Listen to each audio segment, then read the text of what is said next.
Head coach Arne says, I am still the man for the job. Mark Ogden, let's start with you. It's 6 defeats now in 7 games for Liverpool. It was described as a blip in the middle of this run. Is it now a crisis? It was a crisis before it became a crisis in terms of yesterday. Liverpool that were the champions last season, they run away with the league and they've had a terrible season. I think they're on course to probably be the worst defending champions in Premier League history. I think Jose Mourinho's Chelsea might be the one that hold that record, but that's the kind of form they're showing right now. And it's deep-seated. It's not just a case of the new signings haven't settled in. It's people like Canate at the back. Their form has just disappeared. You know, even Van Dijk, who, listen, every time they have a defeat, he comes out and talks about it, but on the pitch, his performances haven't been great. They've missed out at right back. They haven't got a right back, a functioning right back. Obviously, Trent Alexander-Arnold left last summer. So lots of problems have combined to leave them in this situation they're in right now. And yes, they spent over £400 million in the summer, but it's not made them any better. But I think we've all been a bit guilty of focusing on the players they brought in. I think it's also the players they've lost as well, the players that they've let go that they haven't been able to replace. People are now missing Darwin Núñez because at least he put some kind of effort in, made some runs, made things happen. Isak's doing none of that. So it just shows you that the players that have gone are being missed, their contributions being missed because the players that have come in haven't stepped up. And certainly Isak is one of the players that hasn't stepped up versus another one. So yes, it's definitely a crisis. Slot insists, I am still the man for the job. Mark alluded to it there, the summer spend, close to £450 million. Is Arne Slot's job under threat? Should it be under threat? It has to be eventually, doesn't it? I mean, we talk about crisis. I mean, I've been thinking for quite some time that they're in crisis, actually. I think, you know, I think a lot of people have been almost in denial about it. I think the situation is pretty dire. And, you know, at a club the scale of Liverpool, with their ambition and what they can achieve, then if a manager goes through this run of fixtures, this run of results, then he has to come under scrutiny himself. What's interesting is, went into the summer, Arne Slot obviously winning the league, wanting to put his print on the squad. He talking about maybe we were a little bit fortunate last season, we didn't create enough chances and played more expansive football. So him and Michael Edwards have overseen this massive overhaul of Liverpool, so he can't complain about anything, really. You know, he can't complain about injuries, he can't complain about squad depth. He's overseen this, so he has to take the responsibility for it. Clearly, his job is not under threat right now. But if this carries on, yes, of course his job will be under threat. It has to be. I mean, Liverpool are a huge football club. If it was Manchester United or Arsenal or Chelsea, it would be the same. And especially after the rebuild they've had in the summer. As I say, you know, if this had happened last year, you could say Arne Slot hadn't had a chance. You know, he inherited a squad. He hasn't bought any players. You know, nothing's happened. Nothing's changed. We'd have a lot of sympathy for him. Because it's happened this year, with them being champions and having that massive overhaul, the scrutiny has to be on him. It was kind of Klopp's group, which then won the league. And then there's been all sorts of change. And I do think, you know, players like Trent going, Robertson's not quite what he was. You know, if you think how important those two fullbacks were to the teams that were winning the league and the Champions League, they were absolutely pivotal. That is a lot of change in one summer. And, you know, Slot might argue, well, you know, that takes time. The problem is, as the champions, you're not going to get that time. And, you know, that team that won the league last season was Klopp's team. Mm-hmm. They won it with Klopp's team. And it's almost like Michael Edwards, Richard Hughes, Arne Slot once said, now we're going to have, this is our Liverpool now. And they've almost tried to move it on, as Charlie says. I think they moved it on. We all expected them to make a lot of signings in the summer, but not when it kept going and going and going, thinking, wow, when is this going to stop? And then the one they really needed, and it's obviously hindsight's a wonderful thing, but Mark Gahey, I just can't believe they didn't get that deal done, especially with Canate going into the final year of his contract and probably going. You're just depending so much on two players. Mm. And one, obviously, the captain, one who's injury prone anyway, who's older. You know, he's doing very well, Van Dijk, but he's getting older. And you look at it and think, why have you left yourself in such a vulnerable position in that key area of the pitch? Mark, you mentioned it before about the players that have come in, and are they completely to blame, or the players that are actually there at the moment? Andy Dunn, in his piece in the Daily Star on Sunday, summer spend a growing concern. He said, with just over 20 minutes remaining, £165 million worth of talent sat down and put its coat on. If Anfield wanted a snapshot of Liverpool's early season troubles, then they need not have looked any further than the sight of Isak and Kerkez walking to the dugout, their team stumbling to a 6th Premier League defeat of the season. And I think you mentioned it there before, when we're not used to seeing a title-winning team almost revolutionise rather than evolve. And it feels like it's been revolution rather than evolution in the summer, hasn't it? Yeah, look, you can actually see why they did it, because obviously Trent was going, so they had to replace him at right back. They brought in Frimpong. Van Dijk and Salah, they gave new contracts to, but they're obviously players that have got probably their best days behind them. So there's a transition that needs to happen. They've just done it too quickly. They've done too much. 6 out, 6 in, and obviously we can't overlook the tragedy of Diogo Jota, because that is something that is hanging over Liverpool. Obviously this season, but they've just done too much, and I think it's led to a situation where Liverpool in the past have been not fortunate, because you make your own looking at it in recruitment, but most of their signings have done well. This time it goes to show that you might spend a lot of money, but they don't always work out. I mean, look, Man City at the start of their journey were fantastic in terms of buying the right players in. Man United, the other way, 10 years ago, post-Ferguson, spent a lot of money and made a lot of mistakes. Maybe Liverpool's luck has run out a little bit. Maybe they're making more mistakes. Kirk doesn't look ready for Liverpool right now. But he looks a great prospect at Bournemouth, but he's not made the step up. Frimpong, when he's been fit, which is not very often, hasn't looked able to defend. So Ekitike has been great, but then Isak hasn't been great. Wirtz has looked well out of his depth. So maybe they've made the wrong signings. Maybe what's happened at Liverpool is they spent a lot of money and they're not getting the money's worth out of it, and they might not do, because these players might not ultimately succeed. You can't lose 6 games in 7 if you're Liverpool Football Club, who are the title winners and champions. You can't do that. It's unacceptable. Let's be clear about that. So we can't just sit here now and say, okay, they've got credit in the bank, they'll come good. There's a real... I'm not going to use the word crisis, because crisis suggests that we're talking about managers and players being thrown out of the club. But I'm not at that stage by any stretch of the imagination. But as a collective, I think the manager has to change the style or the system, and he has to help them. And that to me means being more solid in midfield. It means being more solid at the back, and I'm talking about personnel changes. So Kirkes yesterday, obviously, he's struggling. He just is. That Konate's struggling.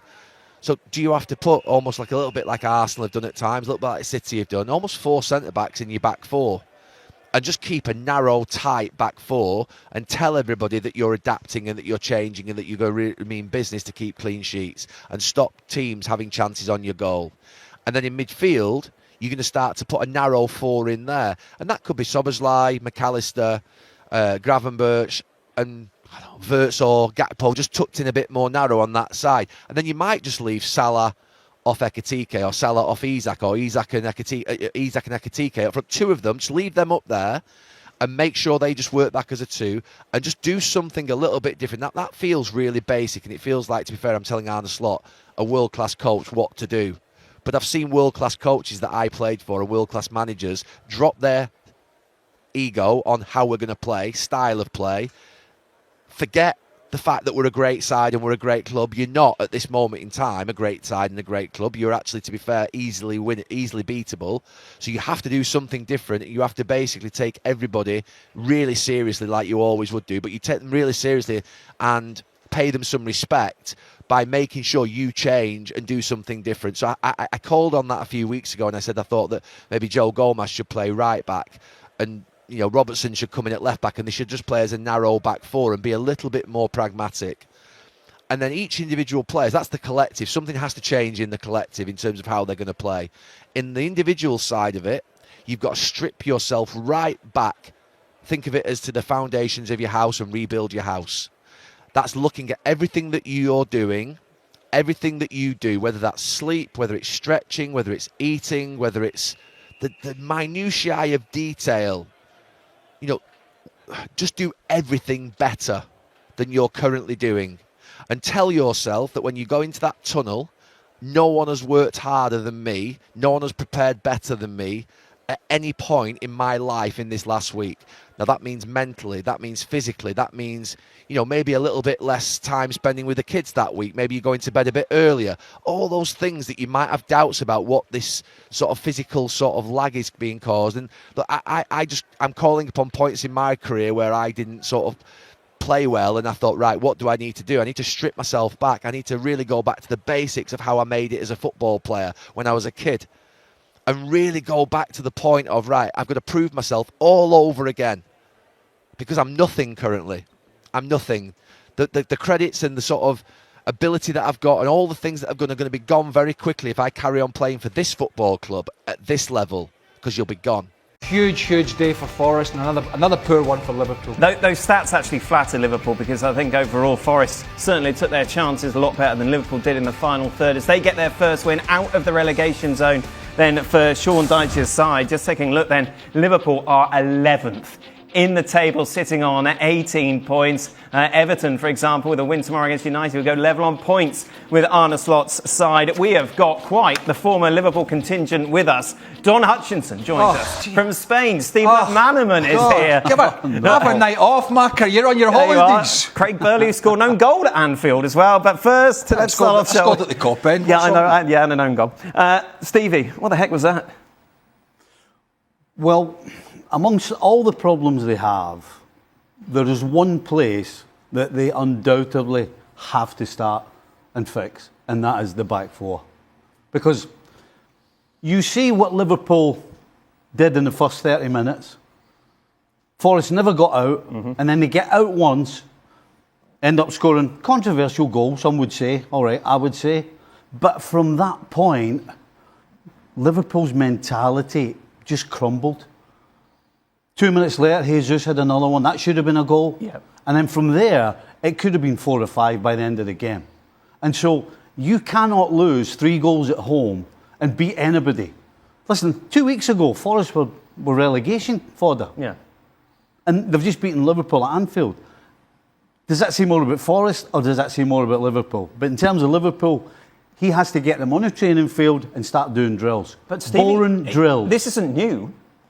They keep losing games and he's doing nothing. Do you know what about he said it? after the game? He said after the game, well, I'd be more worried if we were not creating chances. Well, they only created some chances in the first 20 minutes. Yeah. Didn't really create a lot after that. I could have played up front. covering. The amount of touches he's had. Igor Jesus did the covering. bit. Huh?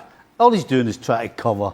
He's trying to cover for some of his players. The fact that they did, for half an hour, create some chances. They could have been ahead, but they weren't. But at the end of the day, that's not what matters. What matters is you actually have to score goals. Yeah. And when you can't, you have to keep a tight ship at the back. And if you do that, there will be days where you struggle going forward, but you win 1-0. That's what good teams do. But right now, they can't keep a clean sheet. And if you're a forward, if you're in the midfield, you know, I was talking yesterday about Barcelona's midfield, how important the outcome of games is because of what the midfield do, because the back four are so high, so vulnerable. Well, it's kind of the same thing with Liverpool. The middle three, if they don't protect the back four, then we've seen all season what's going to happen.